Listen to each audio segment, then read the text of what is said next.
अंदर हमने जब 2 to 1 लिखा हुआ हो तो इसका मतलब होता है 2 for 1। इसको हम जरा आसान कर लें, 2 for 1, ये बात याद रखिएगा। 2 to 1 मीन 2 for 1, यानी एक शेयर के बदले में 2 शेयर मिलेंगे। ठीक है, तो मेरा शेयर कैपिटल कितना था और ये एट पार हुआ है। अगर उसने और कोई बात नहीं बताई हुई तो ये एट पार ही इशू होता है। ये लिखा है ना, the company made a bonus issue of 2 to 1, mean 2 for 1। तो अगर कोई वैल्यूज ना बताई जाए तो ये बोनस जो है एट पार ही होगा नॉर्मली। ठीक है, तो हमने 3000 का शेयर कैपिटल था, 2 to 1 का मतलब है कि हर 1 रुपए के बदले में 2 रुपए के शेयर इश्यू कर दिए गए, तो ये 6000 का मेरे पास बोनस इशू आ गया। ठीक है, अब जरा यहाँ तवज्जो कीजिएगा, जब भी बोनस इशू करना है हमने सबसे पहले शेयर प्रीमियम को यूज करना है। This is the thing to learn. when you are issuing the bonus, you need to use the share premium first। आपने शेयर प्रीमियम के अंदर जो बैलेंस है पहले वो यूज करना है। ठीक है, ये देखें मेरे पास शेयर प्रीमियम में कितनी अमाउंट था, 1900 था। मैंने पहले इस 1900 को यूज कर लिया, माइनस कर दिया। ठीक है, उसके बाद जो बाकी अमाउंट है वो मैं रिटेन अर्निंग में से जो है वो यूज कर सकता हूँ। तो इन दोनों को मिला के 6000 हुआ। एंट्री क्या हुई, share premium debit, retain earning debit और कैपिटल क्रेडिट। क्योंकि बोनस शेयर है लिहाजा इसमें कोई पैसे वैसे नहीं आते, और ये बोनस शेयर जो है हमेशा मैंने आपको बताया पार के ऊपर ही इशू होता है। तो दरअसल ये जो statement of changes in equity है, ये दरअसल मुख्तलिफ जो कैपिटल जो इक्विटी आइटम है उनके टी अकाउंट की एक टेबुलेटेड फॉर्म है। ठीक है, जैसे ये शेयर प्रीमियम है, अगर मैं इसका अकाउंट बनाऊंगा तो यूं बनेगा, ये share premium account, opening balance कितना था 1900। ठीक है, और ड्यूरिंग द ईयर ये एंट्री हुई 1900 डेबिट हुआ, और क्रेडिट क्या हुआ, शेयर कैपिटल क्रेडिट हो गया, ये नील हो गया। इसी तरह रिटेन अर्निंग वो भी एक टी अकाउंट है। ठीक है, एंट्री अकाउंटिंग जितनी मर्जी हो, जिस तरह का मर्जी उसका फॉर्मेट हो, वो एंट्री के गिर्द घूमनी है। मैं आपको शुरू से ये बात बताता रहा हूं। तो एंट्री क्या हुई जी, शेयर कैपिटल क्रेडिट 6000 से, शेयर प्रीमियम डेबिट 1900 से, और बाकी अमाउंट के लिए रिटेन अर्निंग डेबिट। तो टोटल कॉलम में नील चला गया, कुछ भी नहीं गया। ठीक है, तो इस तरह से ये शेयर इशू। और डिविडेंड हमने पे किया, डिविडेंड हमेशा हम रिटेन अर्निंग में से पे कर रहे होते हैं, तो ये हमने पे कर दिया। और मेरे पास जो क्लोजिंग इक्विटी आ गई वो शेयर कैपिटल 9000 का आ गया, शेयर प्रीमियम नील हो गया। ठीक है, और रिटेन अर्निंग 500 की रह गई, और टोटल इक्विटी कितनी होगी 9500। ओपनिंग डेट को ये इक्विटी कितनी थी 9400 की।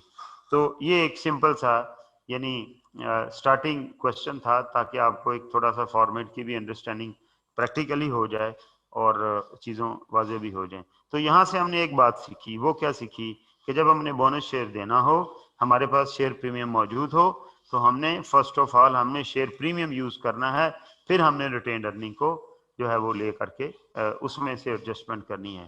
क्यों जी, ये बात समझ आई है? किसी का कोई सवाल तो नहीं इसके ऊपर? आगे चलो जी। जी मासूमा।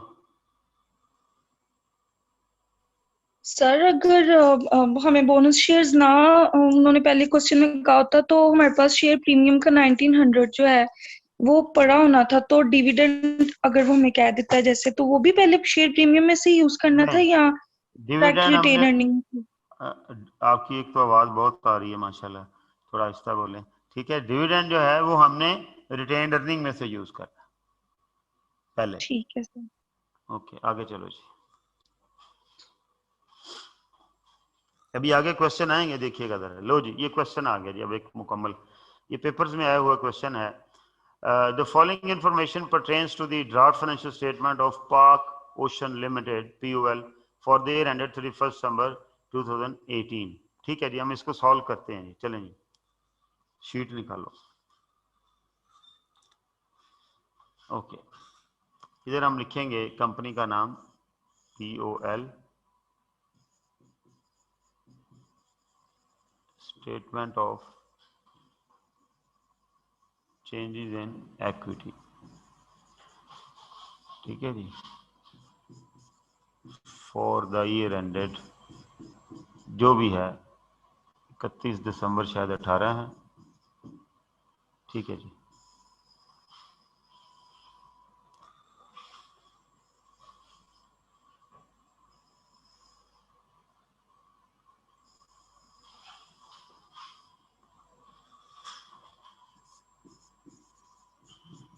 particulars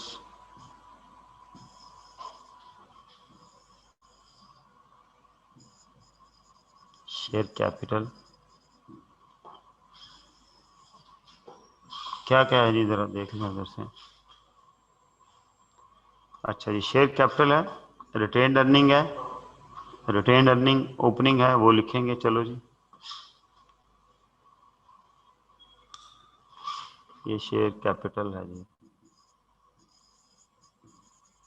ये रिटेन्ड अर्निंग्स है। ठीक है जी, जो ओपनिंग मिलता जा रहा है लिखते जाएं। यहाँ पे लिखेंगे ओपनिंग बैलेंस। हाँ जी, ये ओपनिंग बैलेंस पहले हम लिख लेंगे।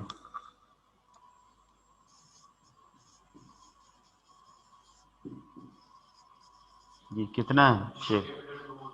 200 और रिटेन्ड अर्निंग 45। ठीक है, चलो जी क्वेश्चन पे चलो दोबारा। अच्छा जी, और तो कोई ओपनिंग चीज नहीं इसके अंदर ना, 31 दिसंबर 18 बस। ठीक है, other comprehensive income gain on revaluation, incremental deduction on revaluation। ठीक है, on 13 November 2018 PVL issued 25% right issue to the ordinary share, cash received, bonus। ठीक हो गया जी।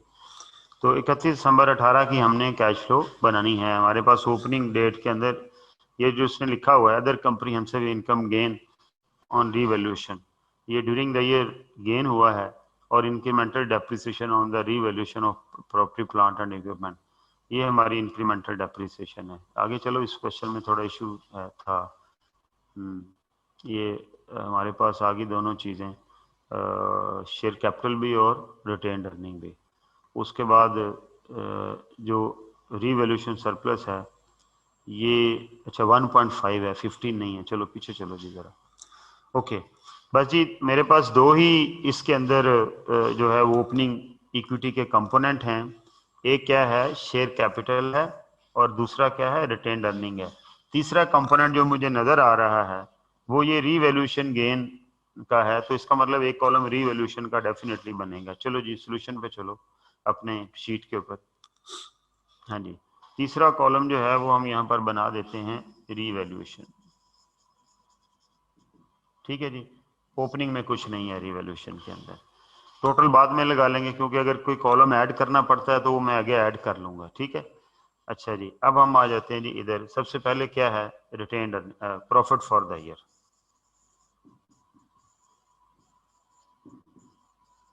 हाँ जी, कितना प्रॉफिट हुआ जी फॉर द ईयर?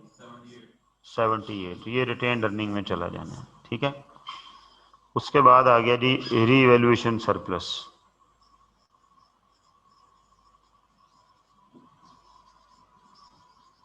हाँ जी, कितना है जी ये रीवैल्यूएशन सरप्लस? ये क्रिएट हुआ जी other comprehensive income gain on revaluation, कितने का है? 12 का है। ठीक है जी, तो ये मैंने ओपनिंग में लिख लिया, ये भी लिख लिया, ये फॉर द ईयर प्रॉफिट आ गया, 12 का गेन है जी। चलें जी, ये अब लिखना है हमने रीवैल्यूएशन सरप्लस। ओके, इधर कुछ नहीं आएगा, इधर कुछ नहीं आएगा, ये कितना है? 12 का। ठीक है, उसके बाद सरप्लस रियलाइज्ड, ये जो कहता है ना जी 1.5, ये क्या हुआ, ये सरप्लस 1.5 रियलाइज हो गया। ठीक है जी, टोटल कॉलम साथ साथ भी बन सकता है। ठीक है जी, चलो जी जरा इसके सॉल्यूशन पे जाना, सॉल्यूशन। अच्छा जी, ठीक है, नहीं पीछे क्वेश्चन पे जाना हमने। 1.5 का ये सरप्लस जो है इक्वल टू इंक्रीमेंटल डेप्रिसिएशन, मैंने कल आपको बताया था ना, इंक्रीमेंटल डेप्रिसिएशन या एक्सेस डेप्रिसिएशन किसे कहते हैं, ये वही है। ठीक है, ये हम क्या करते होते हैं, ये हम सरप्लस से निकाल के इसे हम इनकम बनाते होते हैं। एंट्री क्या होती है, ओसीआई डेबिट और CI credit. OCI other comprehensive income है, जिसमें ये पहले इतना रिजर्व क्रेडिट हुआ है, और CI profit and loss for the year है, यानी रिटेन अर्निंग में ये ट्रांसफर हो जाएगा। चलें जी, बल्कि हाँ जी शीट निकालें। ओके, इधर टोटल कॉलम भी बना लें, ताकि और कोई आइटम नहीं है, बस यही आनी थी। ठीक है, तो ये हमें अब पता चल गया है, तो लिहाजा हम इसको भी साथ ही बना देते हैं। ठीक है, ये टोटल कॉलम है हमारा। ठीक है, ये आ गया टोटल। तो ये हमारा टोटल पहला कितना बना 245, ठीक है।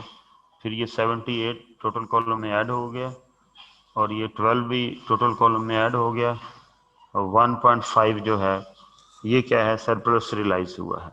ये जो सरप्लस जब रियलाइज होता है तो अल्टीमेटली इसकी एंट्री क्या होती है, ये रीवैल्यूएशन सरप्लस जो है वो डेबिट हो जाता है और रिटेन्ड अर्निंग जो है वो क्रेडिट हो जाती है, ठीक है। तो 1.5 इधर ऐड हो गया, ठीक है, और यहाँ से 1 पॉइंट माइनस हो गया और इधर इसका कुछ भी नहीं आएगा, ठीक है। तो ये जो टोटल कॉलम में चीज़ें आनी हैं वो क्या होंगी अल्टीमेटली, ये सॉरी 78 और ये कितना है 12, ठीक है। तो ये जो 1.5 है ये एक्चुअली 1.5 है, ठीक है जी। तो इसको 1.5, ये 1.5 रीवैल्यूएशन सरप्लस डेबिट हुआ और कंप्रीहेंसिव इनकम क्रेडिट हुई। जैसे कल भी बताया था कि जब जब एसिड यूज होता है तो इक्वल टू इंक्रीमेंटल डेप्रिसिएशन वो उसने आपको बताई हुई होगी, ठीक है। और हम कैलकुलेट करना सीखेंगे इंक्रीमेंटल डेप्रिसिएशन, लेकिन वो आगे प्रॉपर्टी प्लांट एंड इक्विपमेंट वाले चैप्टर में है, लेकिन यहाँ उसने नॉर्मली आपको बताई हुई होगी। तो इसको हम बोलते हैं सरप्लस रियलाइज्ड। आगे चलो जी क्वेश्चन पे। ओके अच्छा जी, यहाँ तक मामला क्लियर हो गए, ठीक है। उसके बाद वो लिखता है on November 2018 PUL issued 25% right share to its ordinary shareholder at ₹120 per share। ये देखें कि हमने क्या किया जी, उनको राइट शेयर इशू किया है 120 पर शेयर, यानी ये शेयर जो है 100 रुपीज ईच का है, तो हमने उन्हें 25% राइट इशू किया। 25% राइट इशू करने का मतलब क्या है कि जी ये जो 200 मिलियन के शेयर्स हैं, ये मैं आपको एडवाइस करूंगा कि आप ये फिगर इसको अनलॉक कर लिया करें। इसको 100 से डिवाइड किया, ठीक है, तो ये मेरे पास शेयर आ गए, कितने आ गए जी, ये 2 मिलियन शेयर्स आ गए, ठीक है। 2 मिलियन शेयर जो हैं वो हमारा इस वक्त कैपिटल है। अब इसका मैंने लिया 25%, 2 मिलियन शेयर्स थे, इनका मैंने लिया 25%, तो ये मेरे पास नंबर ऑफ शेयर बन गए। इनका 25% कितना बना, 5 लाख शेयर्स, ऐसे ही है, ऐसे ही है, 5 लाख शेयर बन गए, ठीक है। अब वो कह रहा है कि जी हमने हर शेयर 120 रुपए का बेचा है, इसको मल्टीप्लाइड बाय 120 करेंगे। 120 रुपए में 100 रुपया जो है वो शेयर कैपिटल में जाना है और फिर 5 लाख। मेरे से ज्यादा कोई तेज कैलकुलेशन भी कर सकता है, लेकिन मैंने तमाम क्लास को साथ लेके चलना है, मेरे जैसे लोग भी बैठे हुए होंगे उसके अंदर, तो लिहाजा ये 120 का ब्रेकअप ये है कि 5 लाख शेयर के अगेंस्ट एक दफा 100 रुपया आया और 20 रुपया क्या है, शेयर प्रीमियम है। तो 5 लाख मल्टीप्लाइड बाय 100 जब हम करेंगे तो ये कितनी अमाउंट बनेंगे जी, 5 मिलियन, 50 मिलियन, हाँ जी 100 करना है, 100 करना है, हाँ जी 5 मिलियन बनेगी, ठीक है। वैसे भी 200 का जो 25% है वो 5 मिलियन बनता है, ठीक है। तो ये 5 मिलियन जो है ये तो आ गया जी शेयर कैपिटल में। तो चलें जी हम लिखते हैं उधर, एंट्री क्या हुई, कैश डेबिट और कैपिटल क्रेडिट। चलो जी यहाँ पर ये देखें, यहाँ पर हम लिखेंगे राइट शेयर, ये मैं इसको अलग कलर से मार्क करने लगा हूँ, right share at the rate of 25%, ठीक है जी। इधर क्या आ गया जी, 50 मिलियन, 5 मिलियन ही आएगा, 50 मिलियन आएगा, ठीक है। 200 का 25% कितना बनेगा, 50 मिलियन, ठीक है जी। और ये यहाँ पर टोटल कॉलम में भी आ जाएगा 50 मिलियन। यार हमने कॉलम नहीं बनाया है ना, हाँ ये गलती होगी ना हमसे, यही मैं बात कर रहा था कि सम टाइम हमसे ये टोटल का आखिर में कर लेते हैं, नो वरीज। अच्छा जी, उसके बाद ये मैं ज़रा सारे फिगर इधर दोबारा लिख लूँ, प्लीज़ आप एक मिनट ज़रा होल्ड कीजिएगा, ये मैं सारे फिगर लिख लूँ। 50, अब ये कॉलम मेरे पास स्पेयर हो गया, ये वाला, ठीक है जी, ये और ये कॉलम टोटल का हो गया, ठीक है जी, और ये कॉलम हो गया शेयर प्रीमियम का, ठीक है, शेयर प्रीमियम है। हाँ हाँ हाँ, तो वो कैपिटल के अंदर ही चेंज है ना, कॉलम को नहीं और कोई आएगा। ठीक है, तो ये क्या हुआ जी, ये शेयर प्रीमियम मेरे पास ओपनिंग बैलेंस कुछ नहीं था। ठीक है, इसका भी कोई इम्पैक्ट नहीं, इधर भी कोई इम्पैक्ट नहीं, इधर भी कोई इम्पैक्ट नहीं, यहाँ पर आके इम्पैक्ट आएगा राइट इशू का। ठीक है, अब राइट इशू में क्या हुआ, 50 मिलियन तो इधर आ गया। अब आपने कितने का एक शेयर इशू किया है, 120 का। पहले राइट इशू हुआ, बोनस इशू हुआ, जरा क्वेश्चन पे जाओ ना, देख लेते हैं, नो प्रॉब्लम। अच्छा जी, ये एक क्वेश्चन के अंदर ना एक ये खाम खा की कुंडी होगी जो कि सीए के क्वेश्चंस में आमतौर पर होती है। वो ये होती है कि ये जो आपने देखना है कि राइट इशू किस डेट को हो रहा है। ये 30 नवंबर 2018 को हो रहा है। ठीक है, और cash dividend at 18% for the year ended 2017 was declared in January 2018। ये देखें, जनवरी 2018 हम बना रहे हैं 31 दिसंबर 2019 की जो है वो bonus issue declared during the year 31 December 2018, this and this. हम 2018 की बना रहे हैं बेसिकली। ठीक है, निकालो शीट, निकालो हमारी, उसके ऊपर पहले कैप्शन तो करें ना। ये देखें जी, ये हमें सबसे पहले ये नोटिस करके लिखना चाहिए क्योंकि इसके अंदर डेट्स की बड़ी इंपॉर्टेंट है। ठीक है, डेट्स बड़ी इंपॉर्टेंट है, इसलिए इसको ज़रा ध्यान से आपने चेक करना है। क्योंकि पहले आपने ये देखना है कि राइट शेयर पहले हुआ है या बोनस पहले दिया गया है, क्योंकि बोनस उस वक्त जितने शेयर होल्डर होंगे उनको दिया जाएगा। ठीक है, लिहाजा अगर मैंने राइट पहले इशू हुआ है, बाद में बोनस इशू हुआ है, तो राइट शेयर के ऊपर भी बोनस मिलेगा। तो अगर मैंने ये गड़बड़ कर दी कि बोनस शेयर जो है वो मैंने राइट इशू बाद में हुआ है लेकिन बोनस पहले हुआ है, तो फिर राइट शेयर के ऊपर बोनस नहीं मिलेगा। तो यहाँ पर जरा क्वेश्चन निकालें, हम डेट्स देखते हैं। मेरा ख्याल पहले इसके अंदर ये देखें, 30 नवंबर को राइट इशू हुआ है और कैश डिविडेंड जो है 2017 के अकाउंट के ऊपर, मैंने आपको बताया था ना कि पिछले साल का जो डिविडेंड है वो अगले साल में दिया जाता है, वो वाज डिक्लेयर्ड इन जनवरी 2018, वो इसी साल के जनवरी में बोनस इशू डिक्लेयर्ड। अच्छा ये देखें, 18% कैश डिविडेंड 18% हमने जनवरी में दिया। ठीक है, ये तो डिविडेंड देना है, ये तो दे देते हैं। पहले तरतीब से चीजों को करना है। जनवरी में ये काम हुआ, ठीक है, उसके बाद यार ये पहले ही था, नवंबर में ये काम हुआ है। ठीक है, नवंबर 18 में हमने राइट इशू किए हैं और ये जो बोनस शेयर हैं ये हमने 31 दिसंबर 18 को दिए हैं। ठीक है, हाँ जी, interim dividend with half yearly accounts declare उस वक्त किया, लेकिन पे वो कब किए हैं, 31 दिसंबर 2018 में किए हुए हैं। ठीक है, ये समीउल्लाह क्या कह रहा है, पूछे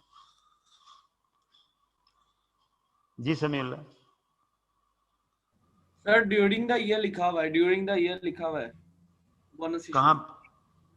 ड्यूरिंग द ईयर इन, हाँ जी, ड्यूरिंग द ईयर लिखा हुआ है, बिल्कुल ड्यूरिंग द ईयर लिखा हुआ है। तो अल्टीमेटली हम उसी को देखकर उसकी एंट्री करेंगे ना। बोनस जो है वो अल्टीमेटली ड्यूरिंग द ईयर जब दिया गया, लेकिन जो राइट इशू है उसकी एक डेट दे दी गई। ठीक है, ये देखें, bonus issue declare during the year ended 31 December 2018 लिखा हुआ है कि ये ड्यूरिंग द ईयर है। इसकी मतलब हमने बोनस शेयर उनको दे दिए। ये इंटरम पीरियड के ऊपर हुआ विद हाफ ईयरली अकाउंट्स। ठीक है, हाफ ईयरली अकाउंट्स जो हैं वो जून में बनते हैं, तो लिहाजा ये जून में दे दिया गया। ठीक है, और अल्टीमेटली ये जो फाइनल डिविडेंड है ये ड्यूरिंग द ईयर नहीं होगा, ये basically during the year propose हुआ है और ये पे जाके अगले साल में होगा। जैसे इस साल का डिविडेंड जो है, पिछले साल का डिविडेंड ये 2017 वाला पे कब हो रहा है, इस साल जनवरी में। इसी तरह ये वाला फाइनल डिविडेंड जो है ये डिक्लेयर इस साल हो रहा है लेकिन पे ये अगले साल जाके होगा। सो ये इररेलेवेंट हो गया हमारे क्वेश्चन के अंदर। अब सिर्फ और सिर्फ क्या रह गया कि bonus issue declare during the year, ये हमने दिया है जी इंटरिम अकाउंट के साथ, और ये चूंकि इंटरिम अकाउंट के साथ दिया है तो ये जून में इंटरम अकाउंट बनते हैं, तो ये हमने जुलाई में दे दिया। ये एक अंडरस्टूड सी बात है, ठीक है। तो शायद आप ये कह रहे थे, तो ये हमने पहले बेसिकली देना है और बाद में हमने राइट इशू करना है, क्योंकि ये शेयर जो हैं ये भी एलिजिबल फॉर राइट हो जाएंगे ना फिर। तो ये इस तरह की हमने जो इसका क्रोनोलॉजिकल ऑर्डर में ये हमने काम करना है। अगर बोनस शेयर हमने दिए हैं तो वो पहले बोनस शेयर इशू करने हैं और उसके बाद फिर हमने जो है वो राइट शेयर हम जो है वो करेंगे। तो ये हम पहले बोनस शेयर इशू कर देते हैं जी। ये रहे, हम यहाँ पर लिखते हैं बोनस इशू। हाँ जी, कितना है जी, निकालें जी। 10% है, तो ये पार पे ऊपर ही होते हैं। तो 200 का जब मैं 10% लूंगा तो ये कितना आ जाएगा, 20 आ जाएगा जी। ठीक है जी, तो 20 मिलियन का हमारा बोनस इशू हो गया। तो ये हम इधर करेंगे, ये 20 मिलियन का बोनस इशू, ठीक है जी। तो ये मेरे पास शेयर कैपिटल आ गया 20 मिलियन। और ये इशू मैंने करना कहाँ से है भला, अल्टीमेटली रिटेन अर्निंग में से करूंगा, ठीक है, क्योंकि और तो कोई रिजर्व है नहीं। तो ये रिटेन अर्निंग से निकल के एंट्री क्या हुई, रिटेन अर्निंग डेबिट और शेयर कैपिटल जो है वो क्रेडिट हो गया। और टोटल कॉलम के अंदर कुछ भी नहीं गया, क्योंकि एक कॉलम माइनस हो गया, एक कॉलम प्लस हो गया। आगे चलें।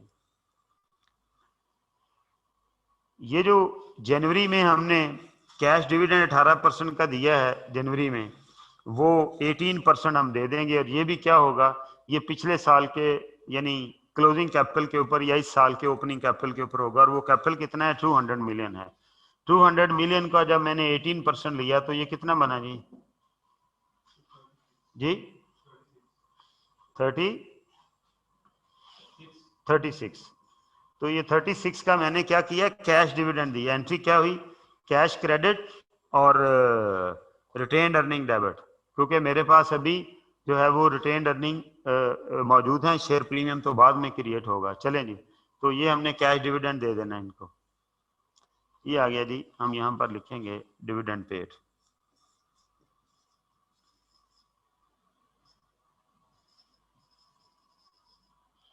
एट द रेट ऑफ 18%, ठीक है जी। डिविडेंड रिटेन्ड अर्निंग में से पे होगा कितना जी, 36। ये माइनस हो गया, इक्विटी में टोटल में से भी ये माइनस हो गया, ठीक है। अब अल्टीमेटली मेरे पास एक चीज रहेगी, और वो क्या है, वो जो हमने बोनस शेयर इशू करने हैं। इसको थोड़ा ऊपर करें जी। चलो,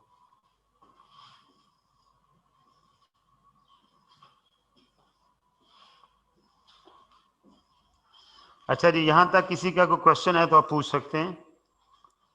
यानी तरतीब ये बनानी है कि अगर बोनस शेयर पहले इशू हुए हैं तो उन्हें पहले इशू करना है। ये कैश डिविडेंड मतलब कोशिश ये करना है कि जो ड्यूरिंग द ईयर एक्टिविटीज हैं उनको डेट वाइज एडजस्ट करें, ठीक है। जिनकी डेट दी हुई हो सकती है, वो क्या है, वो बोनस इशू और जो आपका राइट इशू है, ये दो चीजें इंपॉर्टेंट हैं। बाकियों की डेट की कोई वैल्यू नहीं है। जैसे ये डिविडेंड है, ये मैं पहले लिख लूं बाद में लिख लूं, इससे कोई फर्क नहीं पड़ेगा, ठीक है। तो अल्टीमेटली ये कैश डिविडेंड जो है, तो बोनस शेयर जो है अगर पहले इशू हुए हैं, राइट बाद में हुआ है, तो पहले बोनस शेयर इशू करें, बाद में राइट करें। अब हमारी एक चीज रहेगी, और वो क्या है, वो है जी राइट इशू, ठीक है। तो हम यहां पर अब राइट इशू लिख लेते हैं, राइट इशू, ठीक है जी। चलें जी, राइट इशू की इंफॉर्मेशन क्या है, हमने अभी कैलकुलेट की थी। अब ये देखें, पहले मैंने 200 का लिया था ना 25%, उसने लिखा हुआ है यहाँ पर कि on 31 November 25% right issue to its ordinary share. तो अब ऑर्डिनरी शेयर 200 नहीं रहे, वो क्या हो गए हैं, वो ज्यादा हो गए हैं। निकालें जी उधर, देख लेते हैं अभी मेरे शेयर कितने हैं इस जिस दिन मैं ये काम कर रहा हूँ। मेरे शेयर थोड़ा नीचे करो, बस बस। मेरे शेयर इस वक्त कितने हैं, मेरे शेयर इस वक्त 200 ये हैं और 20 ये हैं, यानी मेरे शेयर कितने हैं, 220 मिलियन के हैं, ठीक है। तो इसमें 220 मिलियन में जब मैंने इसके ऊपर 25% कैलकुलेट करना है, वो कितना बना जी, 55। तो मेरे पास 55 जो है वो कैश आया। मैं एंट्री क्या करूंगा, कैश टू शेयर कैपिटल, ठीक है। और प्रीमियम भी आया है साथ। प्रीमियम कितने का आया जी, हमने हर शेयर के बदले में 20 रुपए प्रीमियम लिया है, ठीक है। तो ये अब इसको 220 मिलियन नंबर ऑफ शेयर जो हैं, इसको नंबर ऑफ शेयर बना लें और उसको 20 से मल्टीप्लाई कर दें। इट इज योर कैलकुलेशन, जैसे मर्जी आप कर सकते हैं, शेयर्स बना के कर लें, डायरेक्ट कर लें। कितना प्रीमियम बना जी? 11, ठीक है। यानी मैंने ये 55 प्लस 11, ये 66 में मैंने ये शेयर जो हैं वो बेचे हैं, ठीक है। 25% बनने कितने थे 55 में, लेकिन मैंने उन्हें 125% पे बेचा है, तो मेरे पास उसके अंदर 11 का जो है वो शेयर प्रीमियम आ गया। तो ये मैंने कहा कि जी ये मेरे पास शेयर प्रीमियम आ गया 11 का। तो टोटल ये इक्विटी में कितना इजाफा हो गया? 66 का, ठीक है जी। चलें जी क्वेश्चन के ऊपर देख लें, और तो नहीं कोई चीज हमारी रह गई? नहीं जी, 31 दिसंबर 2018 की हमने बनानी थी statement of changes in equity, वो हमने बना दी है। क्लोज करें जी अब इसको हम। हाँ जी, क्वेश्चन है जी सुभान जी भाई। जी भाई पूछो। सर ये 11 वाली बात बता दें थोड़ी सी। अच्छा जी, बंद करो जी जरा। अच्छा ये देखें, देखो जब हमने ये वाला बोनस इशू किया और ये मेरा ओपनिंग कैपिटल था, तो मेरा टोटल कैपिटल कितना हो गया? 220 मिलियन। ये मैं यहां लिखने लगा हूं, 220 मिलियन। ये देखें, ये रुपीज में मैं लिखूं। इसके कितने शेयर बनते हैं? एक शेयर 100 रुपए का अगर हुआ, ठीक है, तो ये कितने शेयर बन गए जी हमारे पास? ये 22 मिलियन शेयर बन गए।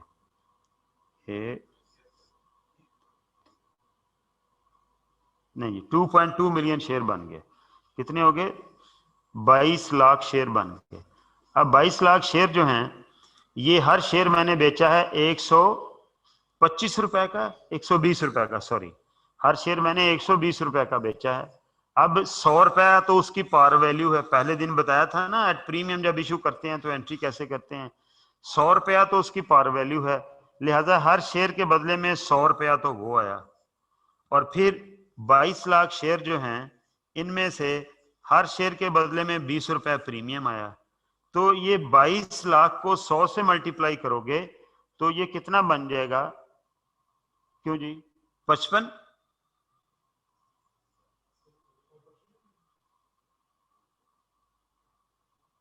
हाँ, हमने नहीं, सॉरी, 22 लाख तो टोटल शेयर बन गए ना। अब इसका हमने लेना था 25% लेना था।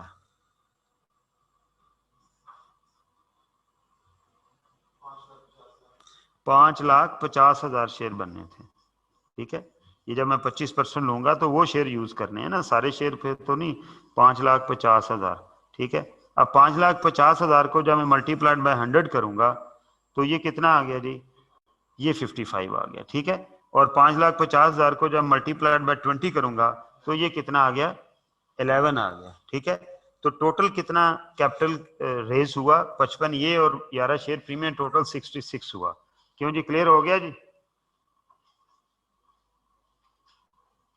जी भाई क्लियर हो गया? किसने पूछा था? अब वो गायब हो गया। जी सर हो गया, वो सब म्यूट कर दिया था सर ने। ओके ओके ओके ओके जी। और किसका क्वेश्चन है जी? सर 200 समीउल भाई। मिलियन को लहदा लिख लें और 20 मिलियन को लहदा लिख के कर सकते हैं 20-25%। नहीं यार, इकट्ठा ही कर रहे हैं। पता क्या बात है, इतनी बारीकी में जाने की जरूरत नहीं है। अब आपका टोटल जिस वक्त आपने राइट इशू करना है ना, उस वक्त आपने देखना आपके टोटल नंबर ऑफ शेयर कितने हैं, ठीक है, वो निकाल लें। टोटल कैपिटल 220 मिलियन है, 220 मिलियन को 100 से डिवाइड करेंगे, क्योंकि 100 का एक शेयर है, तो वो 2.2 मिलियन शेयर निकल आएंगे। उन 2.2 मिलियन शेयर का 25% आपने राइट इशू किया, तो 2.2 मिलियन का 25% लिया, वो कितना बना? वो बना 55, 5,50,000। 5,50,000 शेयर आपने इशू किए, ये फिगर निकाल ली, राइट इशू 5,50,000 शेयर। अब ये शेयर प्रीमियम पे इशू हुए हैं, तो जो पैसे आ रहे हैं उसके दो हिस्से बन गए, ठीक है। एक आ गया, क्योंकि मैंने प्रीमियम अलहदा कॉलम में लिखना है और कैपिटल अमाउंट अलहदा कॉलम में लिखनी, इसलिए मुझे दो हिस्से बनाने पड़े, एक 100 है और एक 20 है। तो 5,50,000 शेयर को 100 से मल्टीप्लाई करेंगे तो वो कैपिटल की अमाउंट निकल आएगी। 5,50,000 शेयर को प्रीमियम की अमाउंट से, पर शेयर प्रीमियम से मल्टीप्लाई करेंगे तो टोटल प्रीमियम निकल आएगा, ठीक है जी। Okay sir. ओके, क्लोज करें जी। तो ये मेरे पास सारे का सारा मामला, इधर करो इसको थोड़ा सा, ये हो गया जी मुकम्मल। अब मैंने इसकी क्लोज, इसे मैंने क्लोज करना और नीचे, बस अब मैं इसको क्लोज कर दूंगा तो यहां पर हम लिखेंगे कि closing balance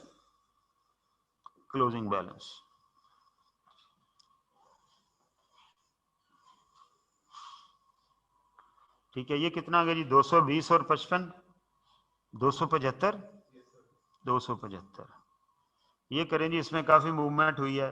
45 plus 78 minus 1.5 minus 20 minus 36 350 368 point सिर्फ 68 ओके। अच्छा जी ये 68.5 ठीक है जी ओके। उसके बाद रीवैल्यूएशन सरप्लस 12 में से एक 11 10.5 इतना सरप्लस क्रिएट हुआ, इतना ये रियलाइज हुआ। ये ओपनिंग में भी हो सकता था कुछ सरप्लस, तो वो उसे ओपनिंग में ले लेना था। उसके बाद शेयर प्रीमियम कितना हुआ जी 11 ठीक है।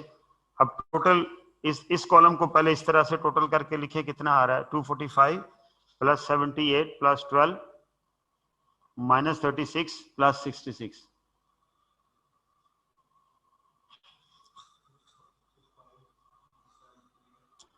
245 प्लस 90 माइनस 36 प्लस 66 हाँ 365। अब इसको एक क्रॉस चेक मार लें ठीक है। ये मैंने कहा था वो कैसे, इधर से शुरू हो जाएं। 275 प्लस 68.5 प्लस 10.5 प्लस 11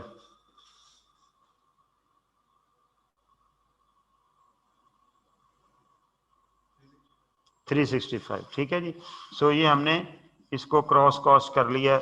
ये हमारा जो है था वो ठीक हो गया कि हम इसको क्रॉस कॉस्टिंग कर ली कि दोनों तरफ से टोटल जाए। तो ये statement of changes in equity एक मुकम्मल क्वेश्चन है जिसके अंदर तकरीबन सारे एलिमेंट आ गए हैं। अब पेपर वाले क्वेश्चन में क्या होगा कि ये 2 सालों के लिए बनानी पड़ेगी।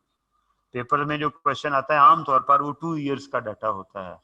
तो है तो कुछ भी नहीं है यार, जमा तफरीक है, लेकिन विद अकाउंटिंग नॉलेज है। अगर अकाउंटिंग नॉलेज नहीं होगा तो फिर हमारे लिए प्रॉब्लम होगी। आगे चलो जी इधर आगे ठीक है जी। ये भी 1 साल का ही है डाटा ठीक है। पीछे करो जरा ठीक है जी। आपने ये क्वेश्चन अटेम्प्ट करके आना है। पीछे मैंने 2 आपको जो एग्जांपल करवाई हैं उनको एक दफ़ा खुद देखिए आइएगा। और ये जो एग्जांपल नंबर 2 है इसको आपने मुकम्मल तौर पर खुद सॉल्व करके आना है एक दफ़ा।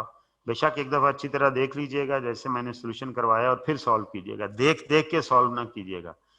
क्वेश्चन करने का तरीका ये होता है कि अगर तो आपको कॉन्फिडेंट हो कि यार मुझे आता है तो फिर सोल्यूशन को छोड़ के उसको सवाल को हल करके फिर सोल्यूशन के साथ मैच कर लें। और अगर आपको लगे कि कहीं आपको थोड़ा सा मतलब कंफ्यूज हैं तो पहले सारा सोल्यूशन देख लें एक दफ़ा। देखने के बाद फिर सवाल अटेम्प्ट करें। ये जो अप्रोच होती है कि जी एक स्टेप कर लिया सोल्यूशन देख लिया, एक स्टेप कर लिया सोल्यूशन देख लिया, ये गलत होती है। ऐसा आपने नहीं करना। तो आपका कल का होमवर्क जो है वो यहाँ तक का है। ये क्वेश्चन है पर्टिकुलरली ये आप अटेम्प्ट करके आइएगा।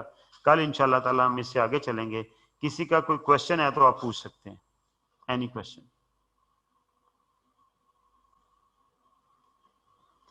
ठीक है जी। Thank you very much.